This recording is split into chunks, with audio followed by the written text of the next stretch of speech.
sat back and I'm getting ready to run out. I have to do a lot of advocacy work. And a lot of times that include putting in those in-person appearances. So I pick and choose who and where I spend my time. I don't like my time to be wasted, and I certainly don't like dealing with people who don't want you to provide resources to people because they feel like you're going to take their job. They'd rather live off the government, being a case manager. Why is the government paying all these case managers? Majority of them, they have no experience. They have no resources. I have to go be the case managers for the case manager. Absolutely not.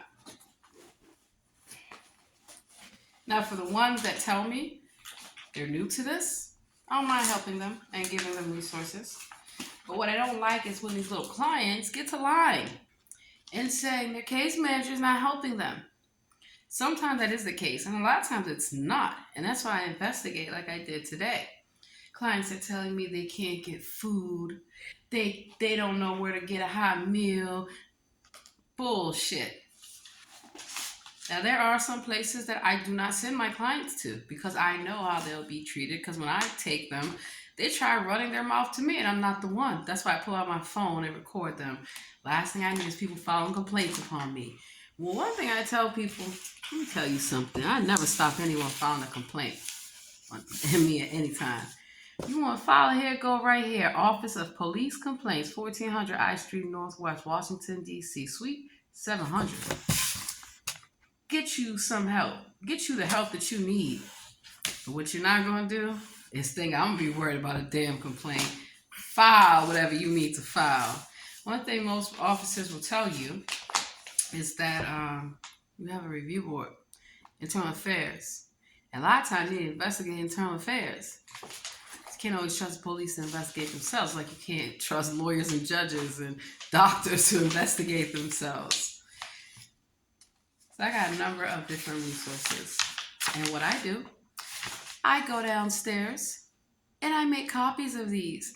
And then I go give them to the case managers. And then I do one even better. I stand outside of DHS, the courthouse, the shelters. I'm not going in there because I might not be able to come back out. Lord knows they're human trafficking, which they are. They are. And so, without me getting arrested, without any of these things, because Lord knows when I do go in there and I have to document everything that I see. Unacceptable. Unacceptable. So the power is within you to become your own advocate and to speak up and to find out what is available. We're in the information age. If you don't have a phone, you can get a free phone. You can go to the library. You can do a number of things. Sometimes people do not want to help themselves. And for those, I don't let them waste my time. I say, I'm not here for you. I'm here for everyone else that wants the help. Because there's nothing wrong with needing help when we all realize this world is evil, wicked, corrupt. Housing Day. Got some information about Pepco. Got some healthy baby information. Let's see. Some SNAP benefit information. How to, like I teach people, how to use them at the grocery store, at the farmer's market, shop online. I have never stolen anyone's food stamps. Why would I need to? But do I know of some DC jail employees that were caught stealing people's food stamps? Yes. And even stealing their gift cards, the whole nine. Just terrible and tacky. So when I investigate and I find proof, they get prosecuted. But when people sit up there and lie, you spent up all your food stamps. Their druggy friends use it all up. I go to their hotel rooms, I bring them food. Food that I get from the pantries, I cook it for them. Why? Because when I used to take them to the pantry and I would go to their house, the food is still sitting there. Or it's gone because their family and friends and loaded up. I would donate food to shelters. I expect the shelter to use the food for the clients, not for themselves, which I caught them on camera doing a number of places. I need to be a journalist, right? I used to do journalism, investigative journalism. If you receive Medicaid, this is from the Jewish Council on Aging. They tell you how to connect a ride. So seniors don't have to be on the bus. with their walkers and their canes and their wheelchairs. They have Metro access, Metro lift, a number of things they should be able to utilize. And these drivers should not be leaving them, abandoning them. I looked online at hospitals literally abandoning patients, literally throwing them on the sidewalk. I kid you not. That is disgusting. See, at least I'm passionate about the right things. Things that should not be. Cancer and chronic disease prevention program. So, yes, screenings, all of these things. This is Frederick County, Maryland. So, even though I don't live in Frederick County, there are people that live out there. So, you know what? I scan this and I email it out to the different caseworkers and stuff like that. I'd be like, hey, you may not know about this. Because a lot of times you do have to go in person to get the resources, or at least to find out who's serving, what can they do. That's why I talk to you guys about the share packages. They're wonderful, There's no limit. So, hey, you're ready to go.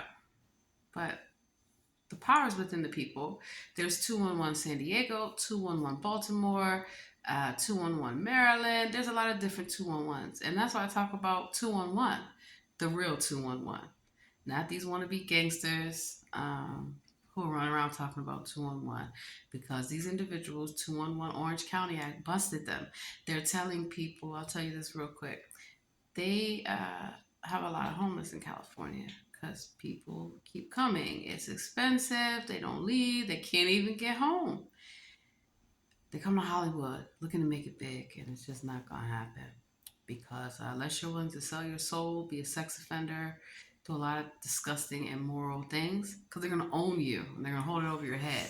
That's why a lot of these human traffickers, people come to their rescue because they have been blackmailed. And so I don't go for that whatsoever. I first let them know what they're doing to you is not okay.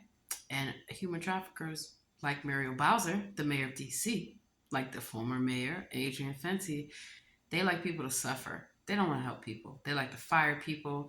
They just disgusting. Just disgusting. So I investigate and I go in myself, And the first thing that they look at me like, what are you doing here? To make sure you're doing your job, that you're treating people fairly. Because in the food pantry that I went to today to volunteer, everybody there is an immigrant. Yeah.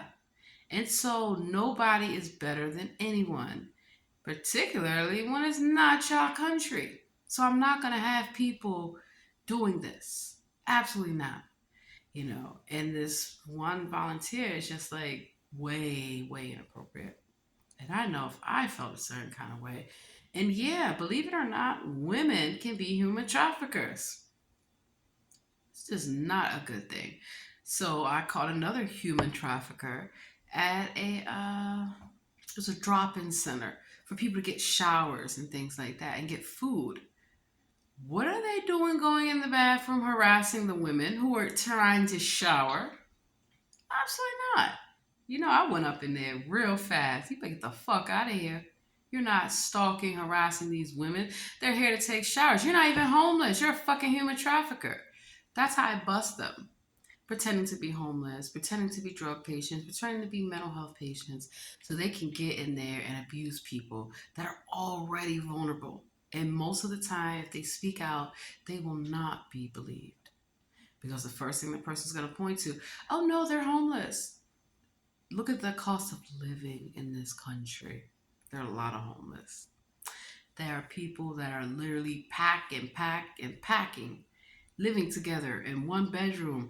I remember back in college, OMG, people were like, oh yeah, I got a 1 bedroom or 2 bedroom apartment. And you get there and it's 3 people sleeping on the floor. And these are college students.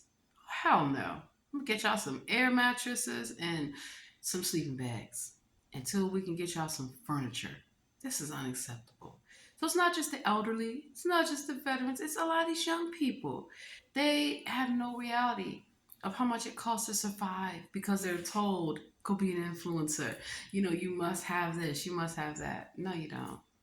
No, you don't. And the people that really have all this stuff are the people that know how to save money, not waste their money on foolishness. all the time because you see it on Instagram, you see it on TikTok. It's all marketing. That's why I stopped doing a lot of marketing and I only market products and services that I feel are beneficial, that I know are reputable and ethical, you know. So, and I have done amazingly well. If I know I'm blessed and highly favored of the Lord. So I got to get out of here. I hope you all have a great day. Don't let anybody steal your joy.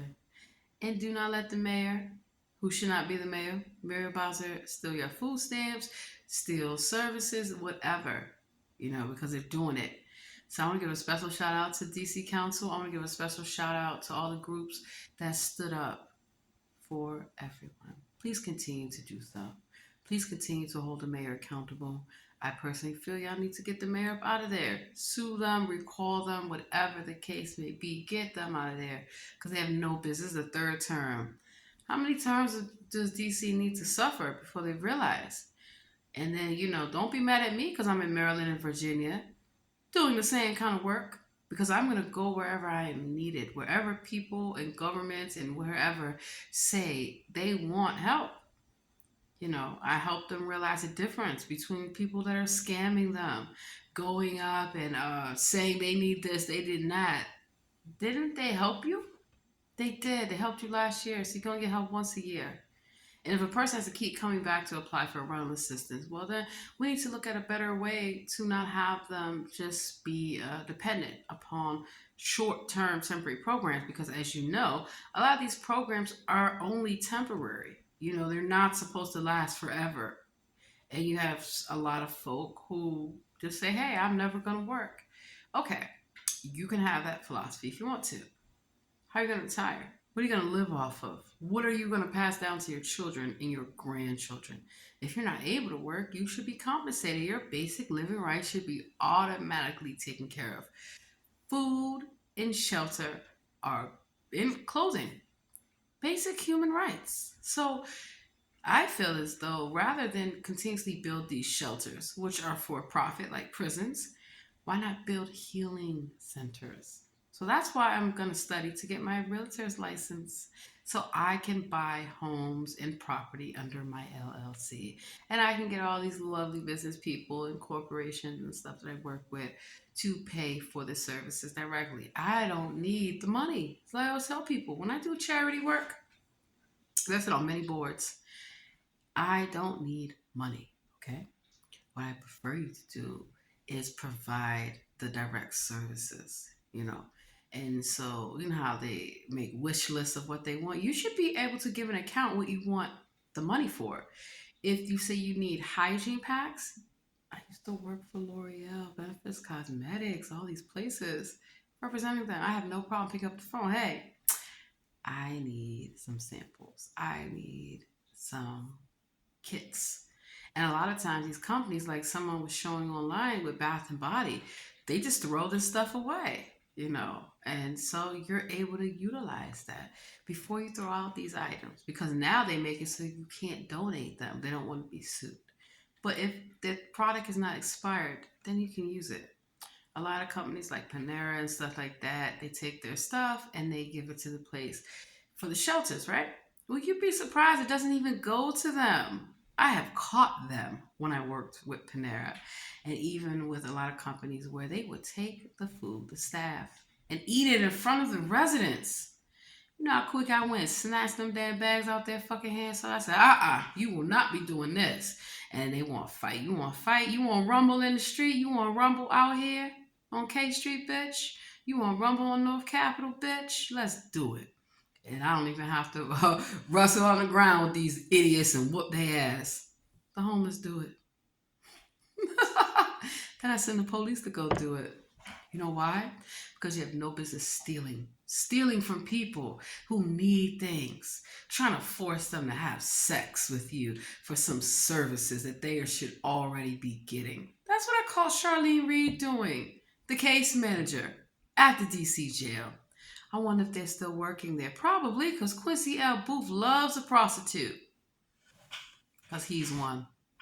He's next.